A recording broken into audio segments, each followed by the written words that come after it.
My childhood best friend and I made a time capsule of our life goals, but when we opened it a decade later, my list turned the whole night awkward and now my girlfriend won't stop questioning my sexuality. Technically speaking, this happened more than a decade ago, but the mess up was just resting until a few days ago.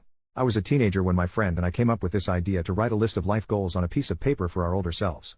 We placed our papers inside of a lockable box without showing each other what we wrote. My friend was the more responsible one between the two of us, and least likely to prematurely open the box in private, so we both agreed that he was going to keep the box and store it somewhere in his mom and dad's basement until we were old enough to open the box together. Life went on and eventually we forgot about the box. Fast forward to my friend's father passing away, which left my friend with the house he grew up in, but no living parents.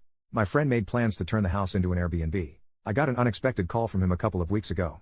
We were no longer as close, so phone calls between us were somewhat uncommon. He informed me about his dad, the house, and then, he mentioned what he found in his mom and dad's basement. The box. I encouraged my friend to open the box at that moment and read what we wrote while we were on the phone, but he suggested that we make it more meaningful by meeting up and reading it in person.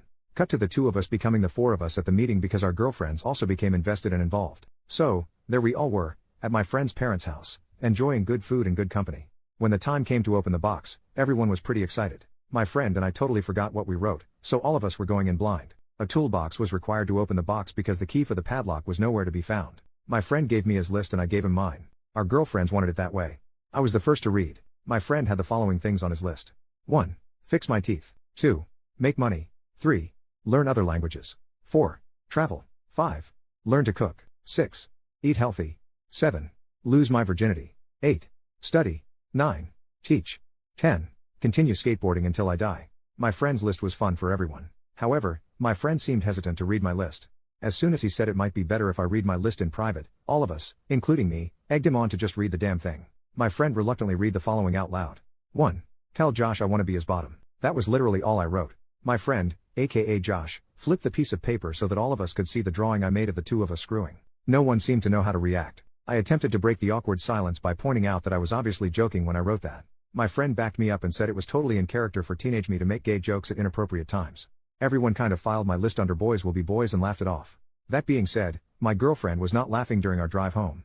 She was too busy questioning me about my sexuality. She didn't stop with the questions until I finally confessed that I was in fact bisexual, which is something I've never actually shared with anyone.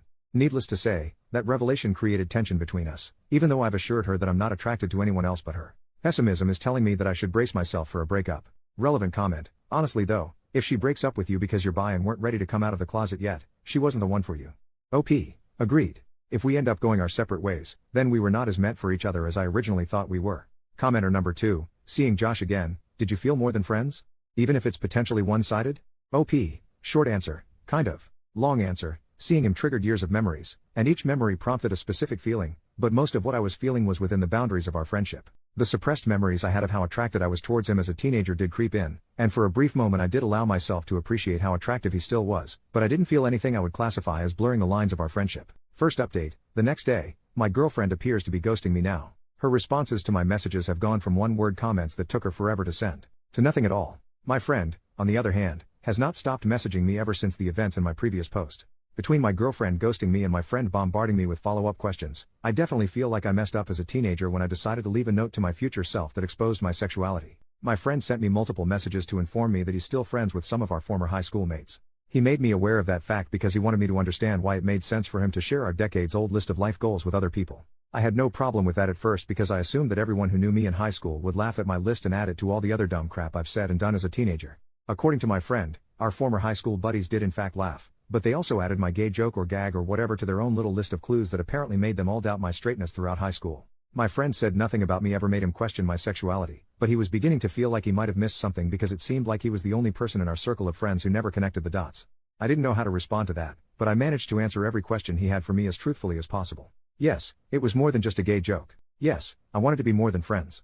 No, I didn't know our friends realized I had an inner twink. No, our friendship didn't fizzle out after high school because I had feelings for you.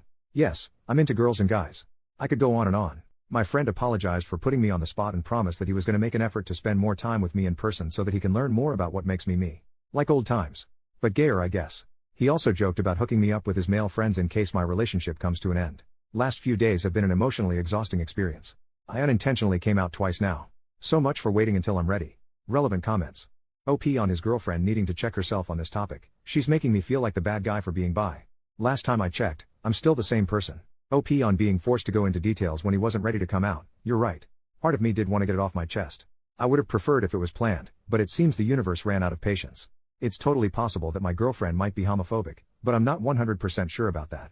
What I'm definitely sure of is the fact that my girlfriend is insecure. Instead of seeing me as someone who chose her out of all the girls and guys, it appears that she now chooses to see me as the person who might leave her for all the girls and guys. It's too late in the year for this crap. By the end of 2024, I want everyone who knows the truth about my sexuality to approach it the same way my former high school friends apparently did, which is to continue treating me like I'm still me. OP on deserving better after the situation with his girlfriend. I think the end of our relationship is unavoidable at this point. I want to believe that all my girlfriend needs is time to adjust and realize that she has no reason to freak the heck out like this, but my heart is telling me to pull the plug as soon as possible. Second update, 5 days later, my family now knows I'm bi. My girlfriend shared the news with her gym partner, aka my sister, who then informed our parents. I had no idea any of this was happening until I recently visited my mom and dad. What was supposed to be nothing more than the usual hey mom, hey dad, hey totally straight son, blah blah blah unexpectedly became an obvious case of there's an elephant in the room. As soon as my parents asked me how things were going with my girlfriend, I knew they knew. My mom and dad never really cared about who I dated, so for them to all of a sudden be interested in my relationship made me feel like something was up. When I asked my parents what was going on, my mom and dad looked at each other like they were telepathically trying to figure out who's going to take the lead. My mom decided to step up and do the talking, but she became emotional before she even opened her mouth. My dad took over and said my mom was still processing what my sister shared with them about my transition from only girls to not only girls. I didn't have to ask how my sister found out. I knew my sister must have heard it from my girlfriend since the two of them often worked out together. My mom, mid-tears, asked the universe or whatever if none of her children were straight. She was referring to both my brother and sister being gay. My dad reminded my mom that she promised to keep her crap together, especially since she's been through this twice with my two siblings. My mom reminded my dad that she had to keep her crap together throughout their marriage since it's become clear to her where all their children get their gayness from. I didn't know what that meant, and I didn't really want to know, so I interrupted whatever was happening between my mom and dad to tell both of them that, for the record, I was not gay, I was bi, but I was still the same person, and I would appreciate it if life could continue as if nothing changed. I was practically pleading with my parents to please go on with their lives and leave my sexuality out of it because it was beginning to feel like I've been bi for just a few days and now nothing seems to be the same. I was able to diffuse the tension between my parents, albeit just for that moment, and managed to get a group hug out of it. Would I call that a happily ever after? Not at all. It was an okayish ever after. Sadly, the same cannot be said about my relationship. My girlfriend and I broke up. She said her religion left no room in her life for a boyfriend that liked other guys. I knew the breakup was inevitable, but I never expected my girlfriend to play the religion card. I've literally never seen her pray or go to church, so the fact that she was suddenly too holy for me would have been hilarious if it wasn't so heartbreaking. Good news is the damage is done. I lost the girl and I might have resurrected unresolved marital problems between my mom and dad, but hey, at least I can hopefully move on and fully be me now. Relevant comments. Commenter 1, so your gay sister outed you to your parents after working out with your girlfriend who then decided she couldn't be with you. Because, God? That seems hard to accept, but if true your sister would be the jerk in the story. Well, the biggest one anyway. OP. The day my sister moved out of the house was one of the best days of my life. Sharing a house with her for years was an absolute nightmare. I'm convinced she poisoned our dog on purpose. That's how much of a psycho I believe she is. I have no idea what my ex-girlfriend gets out of spending time with my sister other than a firm ass. OP shares details about his father's past. According to my brother, my dad used to sell weed during his hippie days many moons ago, and apparently, where he was selling the most weed just so happened to be close to a popular gay club. My brother showed me a photo of my dad posing inside the gay club with a couple of his stoner customers. My dad looked like the albino twins in The Matrix Reloaded, but less sophisticated. Anyway, what my brother was trying to tell me was that he thinks our mom probably has a misconception of my dad low-key having had a secret sexual identity when in fact he was just a dealer who sold drugs to random gay guys.